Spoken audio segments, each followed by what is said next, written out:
नमस्कार मित्रों, स्वागत है आपका आज की नई वीडियो में। आज की वीडियो में हम डिस्कस करने जा रहे हैं एक नए ड्रा के बारे में जो कि आज आया है। पीएनपी ड्रा है, इसके बारे में बात करते हैं। वीडियो में एंटर करने से पहले जिन्होंने चैनल को सब्सक्राइब नहीं किया है, चैनल को सब्सक्राइब कर लें और बेल आइकन प्रेस कर दें, जिससे आपको आने वाली वीडियो की जानकारी मिल जाए। और साथ ही साथ वीडियो को लाइक एंड शेयर करना ना भूलें, जिससे कि और लोगों तक भी चैनल की रीच हो सके। तो आइए अब आगे बढ़ते हैं। तो जैसा कि आप स्क्रीन पे देख रहे हैं, जून 2 2025 को ये ड्रा आया है और पीएनपी ड्रा है। तो रूटीन में जैसा कि पीएनपी ड्रा होता है फर्स्ट, हालांकि एक हफ्ता इन्होंने लेट कर दिया है, लास्ट वीक मिस ही कर दिया था। तो इस वीक में अब ये ड्रा आ गया है। तो इसमें कट ऑफ स्कोर रहा है 726। नंबर ऑफ इन्विटेशन इशूड जो है 277, जो कि बहुत कम है। आइए इसका भी रीजन जानते हैं।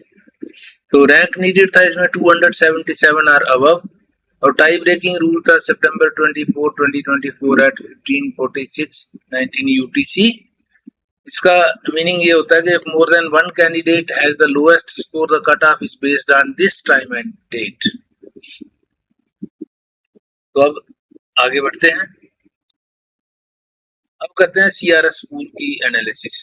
सीआरएस पूल की स्टैंडिंग क्या है, क्या सिस्टम रहा है। तो 1 जून को जो सीआरएस पूल की स्टैंडिंग इन्होंने पब्लिश की है, उसमें 601 टू 1200 वाले स्लैब में 274 कैंडिडेट्स हैं सिर्फ, जो कि 13 मई को थी 28 कैंडिडेट्स आफ्टर द ड्रा। 13 मई वाले ड्रा के बाद 28 कैंडिडेट्स थे इसमें, उसके बाद यहाँ 274 कैंडिडेट्स। तो ये 1 जून की है, तो ड्रा आ रहा है 3 जून को, तो 3 कैंडिडेट्स और आगे होंगे। ये 277 का ड्रा जो है इसमें निकला है। तो 601 टू 1200 सारे पीएनपी के रहे होंगे, तो सारे कैंडिडेट्स यहाँ से सिलेक्ट हो गए। क्योंकि अब प्रोविंसेस का कोटा कम हो गया, तो जो एवरेज 500 के करीब होता था 2 हफ्ते में, वो अब आधा ही रह गया। तो देखिए 274 लगभग आधा उसका ये रह गया है। इन्विटेशंस भी उसी हिसाब से कम हो गए हैं। जो कोटा जब जैसे ही पीएनपी वालों का कम किया है प्रोविंसेस का, उससे ये सारा डिफरेंस जो है वो आ रहा है। इसलिए छोटा ड्रा है, बट ये है कि जो भी पीएनपी जिनको भी मिला वो सब सिलेक्ट हो गए, आईटीएस मिल गए।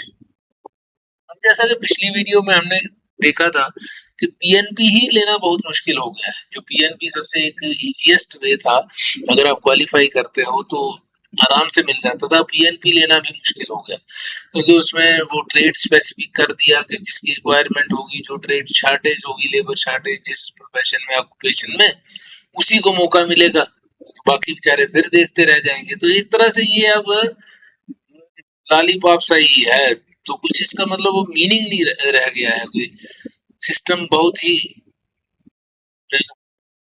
सिस्टमेटिक सा कह सकते हैं कि हो गया है। क्योंकि अब जो बैठे हुए, जो 4-5 साल से बैठा हुआ है, उसका नंबर ना आए, और जो बीच में से जल्दी से कोई आ जाए उस पर्टिकुलर प्रोफेशन का, उसका नंबर आ जाएगा। तो अब थोड़ा सा अनसिस्टमेटिक हो गया है। कब तक ये दिक्कत रहती है, कब तक आईआरसीसी इसको चैनलाइज करती है सिस्टम को, देखते हैं। नेक्स्ट कैटेगरी अगर हम बात करें तो 451 टू 500 के स्लैब में यहाँ 73,741 था 13 मई को, तो अब है 75,330। तो इसमें 2000 की इंक्रीज है। इस 550 कैंडिडेट्स के स्लैब में 2000 कैंडिडेट्स की इंक्रीज है। तो और यहाँ अगर बात करें, ये छूट गया है 501 टू 600 वाला, 22,000 पहले था और इसमें अब हो गए हैं 24,000। तो लगभग 2200 की इसमें इंक्रीज है over a period of this 3 weeks, 13 मई से लेके 1 जून तक। इसमें लगभग 2200 कैंडिडेट्स जो है वो इंक्रीज हुए हैं। तो जो कि एक नॉर्मल वैसे ही होते रहते हैं इसमें, लेकिन दिक्कत वही आ रही है कि जैसे इंक्रीज होता जा रहा है, यही स्लैब इंक्रीज होता जा रहा है। अगर यहाँ पे इंक्रीज ज्यादा बढ़ेगी तो इसका मतलब क्या होगा कि जो भी कैंडिडेट सिलेक्ट होंगे वो 500 से ऊपर वाले होंगे, नीचे वालों को नंबर ही नहीं आएगा, एक्सेप्ट कोई फ्रेंच लैंग्वेज या कोई और बड़ा बनू के हिसाब किताब वो कर लें। तो चाहे आपका जितने मर्जी स्कोर हो, आपका नंबर नहीं आएगा। 500 से ऊपर स्कोर करना भी तो मुश्किल है। पॉइंट्स इतने बनाना इतना आसान काम नहीं है ना। कैसे कब होंगे, कब आएगा नंबर, तब तक रूल चेंज हो जाएंगे। जैसे LMIA की हेल्प ली लोगों ने, LMIA के पॉइंट्स ही खत्म कर दिए, तो ओवरऑल जो है लोगों को दिक्कत उससे बढ़ गई। और आगे देखते हैं 491 500 में सेम ही सिचुएशन है। इसमें भी ऑलमोस्ट सेम ही है, 200-400 का टोटल 2000 की इंक्रीज है, तो 200-400 हर एक में इंक्रीज हो रहा है। 200 यहाँ भी 200, यहाँ 400 300, यहाँ 100 के करीब है। तो टोटल कुल मिला के ये सारी इसमें इंक्रीज जो है वो आपको दिखाई दे रही है। मगर सबसे ज्यादा जो चिंता का पॉइंट है वो ये है, 501 to 600 में इतने कैंडिडेट्स हैं कि और ड्रा छोटे छोटे हैं, 500 के ड्रा आ रहे हैं। अनटिल एंड अनलेस कि कोई बड़ा ड्रा आए, हम इसको कैसे लिक्विडेट कर सकते हैं, इस पूल को यहाँ से। इस पूल को यहाँ से IRCC जब तक डिक्रीज नहीं करती या ऑलमोस्ट जीरो पे नहीं ले आती, तब तक मुश्किल है। पिछली बार आ गया था, कट ऑफ स्कोर आया 547 और कट ऑफ स्कोर 547 गया है, और सिर्फ 500 नॉमिनेशंस दिए गए थे, इनविटेशंस। तो ये एक अलार्मिंग पॉइंट है इस समय। तो होप करते हैं कि आज ड्रा स्टार्ट हुए हैं, तो होप करते हैं कि कोई आज भी बड़ा सा ड्रा आए, जिससे कि सब लोगों को मौका मिले, और जो लोग भी होपफुल हैं, जो लोग भी उसमें एस्पायरेंट्स हैं, उनको चांस मिल सके कि वो अपनी जो PR जो है वो आगे ले सके। और अपने वैसे तो कनाडा के अंदर भी अब थोड़ी सी दिक्कतें आ रही हैं लोगों को, क्योंकि जॉब नहीं है, सारी दिक्कतें हैं, हाउसिंग की, जॉब की प्रॉब्लम है ही है।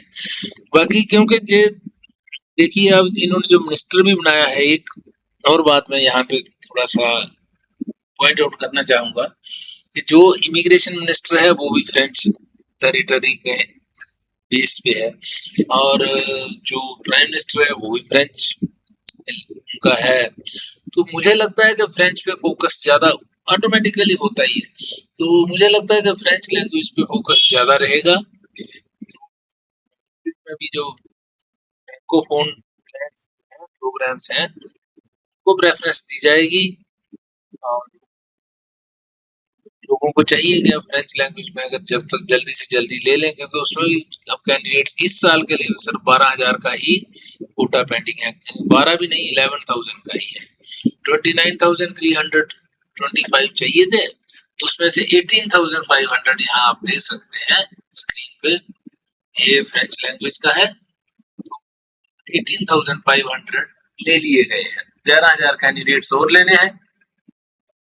वो IRCC क्या करता है, मतलब कितना बड़े ड्रा लाता है, जो छोटे लाता है, हो सकता है 3 या 4 ड्रा में वो भी खत्म हो जाए। कोशिश कर लीजिए अगर आप मिल सके। Thanks for watching, have a nice time.